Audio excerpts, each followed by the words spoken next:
రెండవది ఏం చేయాలా? నీవు బేతేలుకు వెళ్ళి, ఎక్కడ వెళ్ళాలా? బేతేలుకెళ్ళు. నువ్వు ఏడ ఉన్న క్షేమం కాదు. పద్దనరంలో ఉన్నవా? నీ మామ నిన్ను మోసం చేసింది తెలియదా? సుక్కోతులు ఉన్నవా? నీ బిడ్డ జరపబడి నీ కుమారులు అంతకులు కాలేదా? వద్దు, నీకు ఇవేవి కూడా క్షేమకరమైన కాదు. నువ్వు పోవాలి ఎక్కడికి? బేతేలుకు. బేతేలు అంటే దేవుని మందిరం. దేవుని మందిరం కట్టి క్షేమకరమైనది ఏది లేదు. లోకంలో ఎంతసేపు ఐక్య విచారాలని పద్మరణంలో జీవిస్తూ ఉన్నావు. స్వచ్ఛిత్తం నా ఇష్టం పోత లేకుండా లేదు అన్నట్టుగా నీ ఇష్టంలోనే కూరుకొని పోయావు. అది నీకు క్షేమం కాదు, ఇది నీకు క్షేమం కాదు. నీవు బేతేలుకు రావడమే క్షేమం. దేవుని మందిరానికి రావడమే క్షేమం. దేవుని మందిరంలో ఉండడమే క్షేమం. దేవుని మందిరాన్ని ఆధారం చేసుకోవడమే క్షేమం. దేవుని ఇంటి విడిచిపెట్టకుండా ఉండడమే క్షేమం కాదు. నేను కూడా ఎండకు ఎండాను, వానకు తడిచాను, ఎంతో కష్టపడ్డాను, రెక్కలిడిచాను. 20 ఏళ్ళు కష్టపడ్డాడు, 20 ఏళ్ళు కష్టపడ్డాడు ఐక్య విచారాల్లో. నేను కూడా ఎంతో కష్టపడ్డాను, ఎంతో బాధపడ్డాను, ఎంతో శ్రమ పొందాను, ఎన్నో పరిస్థితుల గుండా వెళ్ళాను. దేర్ ఇస్ నో బ్లెస్సింగ్స్, ఆశీర్వాదాలు లేవు. రెండవది నా చిత్తం నా ఇష్టం అనుకుంటూ నా జీవితంలో ఒకదాని తర్వాత ఎంతో నష్టం పొందుతున్నాను.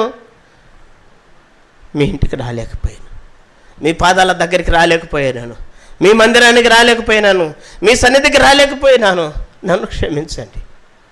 ఈరోజు నాతో మాట్లాడుతున్నారు, పడిపోయిన నాతోనే మాట్లాడుతున్నారు, చల్లారిపోయిన నాతోనే మాట్లాడుతున్నారు. నేను లేవడానికి ఇష్టపడుతున్నా. చెప్తావా నీ తండ్రితో? ఇంకెంత నష్టం అవుతావు? యాకోబు ఇంకా సుక్కోతులు ఉంటే ఇంకేం జరిగేదో? యాకోబు పద్దనరంలో ఉంటే ఇంకేం నేను కష్టపడాల్సి వస్తుండేను.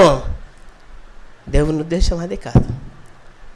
ఎంతో నష్టంలో ఉన్నావు, ఇప్పటికి ఎన్నో దెబ్బలు తగులుతున్నాయి నీకు, ఎన్నో బాధలు గుండా వెళ్తున్నావు, ఎన్నో ఇబ్బందుల గుండా వెళ్తున్నావు. అయినా దేవుని వైపు తిరిగవే. రిటర్న్. రెండవది ఏంటి చెప్పండి? రిటర్న్. చూడండి, మలాకీ గ్రంథంలో మాట రాయబడింది. మలాకీ గ్రంథం ఒకటి గుర్తుపెట్టుకోవాలా, మనం తిరగాలి, తిరగకుండా ఉండొద్దు, తిరగాలి. చూడండి, మలాకీ గ్రంథం 3:7 మీ పితరుల నాట నుండి మీరు నా కట్టలు గైకొనక వాటిని త్రోసివేస్తిరి.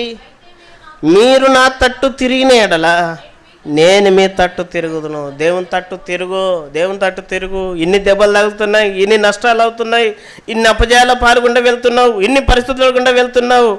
అయినా నా దేవుని తట్టు తిరుగుతాను. ఇవన్నీ కూడా నాకు గుణపాఠాలు నేర్పుతున్నాయని ఎందుకు రావట్లేదు ఆలోచన? 3వ వచనం జకర్యా గ్రంథం 1:3. జకర్యా 1:3. సైన్యములకు అధిపతికి యెహోవా ఇలాగ సెలవిస్తున్నాడు, మీరు నా తట్టు తిరిగిన ఎడలా నేను మీ తట్టు. నీవు దేవుని తట్టు తిరిగితే దేవుడు నీ తట్టు తిరుగుతాడు. యాకోబు రాసిన పత్రిక 4:8. యాకోబు పత్రిక 4:8. దేవుని యొద్దకు రండి, అప్పుడు ఆయన మీ యొద్దకు వచ్చును. నీవు దేవుని దగ్గరికి రా, దేవుడు నీ దగ్గరికి వస్తాడు. దేవుని తట్టు నీవు తిరుగు, నీ తట్టు దేవుడు తిరుగుతాడు. దేవుని వైపు నీవు మళ్ళు, నీ తట్టు దేవుడు మళ్తాడు. ఎన్నో పార్లు, ఎన్నో పర్యాయాలు, ఎన్నో సందర్భాల్లో దేవుడు నీ వైపు తిరిగినా నువ్వు అనేక సార్లు లోకం వైపు, ఐక్య విచారాల వైపు, స్వచ్ఛత్వం వైపు తిరుగుతూ వచ్చావు. జీవితానంతా గాయాల పాలు చేసుకున్నావు. ఇప్పటికైనా ముంచిపోయింది లేదు. రైజ్ అప్, లే. నీవున్న పరిస్థితి నీకు మంచిది కాదు, నీకు ప్రమాదకరమైంది. రెండవది రిటర్న్, తిరిగిరా. ఇంతమందికి అక్కడ బేతేల్లో ఎంత చక్కగా మొక్కుబడి చేసుకున్నావు, ఎంత చక్కగా దేవునితో మాట్లాడినావు, ఎంత చక్కగా రాయి నిలిపి నూనె పోసి ఇది దేవుని మందిరం అన్నావు. ఎక్కడ పోయినావు మాటలన్నీ? ఎక్కడ పోయింది ఆత్మీయత? రిటర్న్, తిరిగిరా అక్కడికి. దేవుని సన్నిధికి తిరిగి వచ్చేవా? దేవుని దగ్గరికి మనం వస్తే దేవుడు మన దగ్గరికి వస్తుంది. దేవుని తట్టు మనం తిరిగితే ఆయన మన తట్టు తిరుగుతాడు. దేవుడు తన తట్టు మనల్ని తిప్పుకోవడం కొరకు అనేక పర్యాలు, కొన్ని పరిస్థితులు కూడా తీసుకెళ్తాడు. ఆ పరిస్థితులు బట్టి, కనీసం వాటిని బట్టి అయినా మనం ఏం చేయాలి? దేవుని తట్టు తిరిగేవారిగా ఉండాలి. మూడోది రిమెంబర్. దేవునితో ఇదివరకు ఏమేమి ఉడంబడిలు చేసుకున్నావు అవన్నీ జ్ఞాపకం పెట్టుకో.